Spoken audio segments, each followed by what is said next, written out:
saudara sekalian, hari ini kita akan membahas sebuah topik yang sangat menarik di dalam kitab Wahyu. Khususnya di dalam Wahyu pasal yang ke-21 ayat yang kedua, kita akan menemukan tentang Yerusalem yang baru. Lalu apa sih itu Yerusalem yang baru? Apa sebenarnya maksud dari Yerusalem baru ini?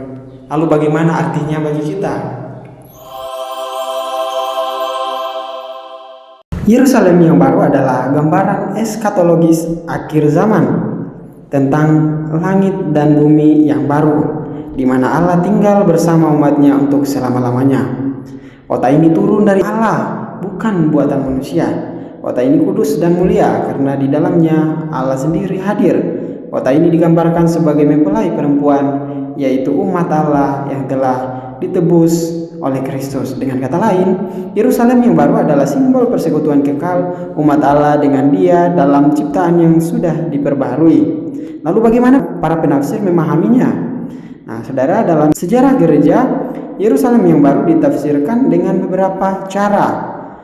Dan secara harafiah atau fisik, yaitu kota yang nyata di bumi yang baru. Kemudian secara simbolis sebagai lambang gereja yang sempurna atau mempelai Kristus. Lalu tipologis, yaitu penggenapan dari Eden dan Bait Allah dan puncak dari karya penebusan. Kemudian spiritualitas, realitas rohani yang sudah dimulai di dalam gereja. Apokaliptik politik, yaitu visi tatanan baru Allah yang adil sebagai bandingan dari Babel, yaitu dunia yang jatuh. Lalu bagaimana pandangan iman Kristen mengenai Yerusalem yang baru ini? Saudara, Yerusalem yang baru adalah penggenapan rencana Allah yang dimulai dari penciptaan, kemudian kejatuhan, kemudian penebusan, sampai pada pemulihan penuh. Kota itu adalah lambang umat Allah yang sempurna. Kemudian ada dimensi sudah dan belum. Gereja sekarang sudah mencicipi Yerusalem baru melalui Roh Kudus, tetapi pemenuhannya menanti di masa depan, yaitu ketika Yerusalem yang baru turun.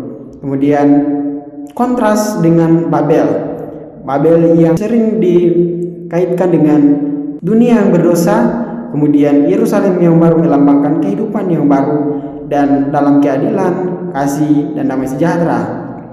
Lalu apa arti dan implikasi bagi kita umat Kristen pada saat ini? Yaitu yang pertama, harapan yang hidup. Kita memiliki pengharapan bahwa suatu hari nanti Allah akan menghapus segala air mata, penderitaan, maut, dan ini akan memberikan kita kekuatan di tengah kesulitan hidup. Kemudian identitas sebagai warga kota Allah. Kita bukan lagi warga kota Babel, melainkan warga Yerusalem baru. Hidup kita dipanggil untuk mencerminkan nilai-nilai kerajaan Allah. Hidup kudus dan berbeda dari dunia. Karena Yerusalem baru adalah kota kudus, maka kita pun dipanggil untuk hidup dalam kekudusan, kasih, dan kebenaran.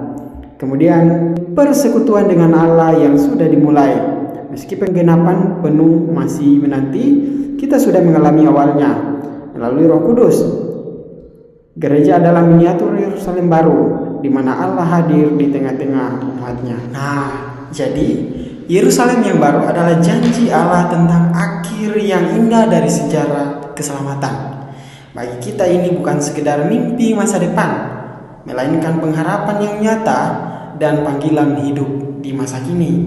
Kita hidup sekarang sebagai warga kota Allah yang sudah ditebus Kristus, dipanggil untuk kudus dan menantikan kepenuhan janji itu.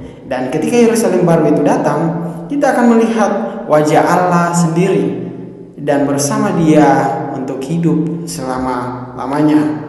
Di dalam Wahyu pasal 21 ayat 3, lihatlah kemah Allah ada di tengah-tengah manusia, dan Ia akan diam bersama-sama dengan mereka.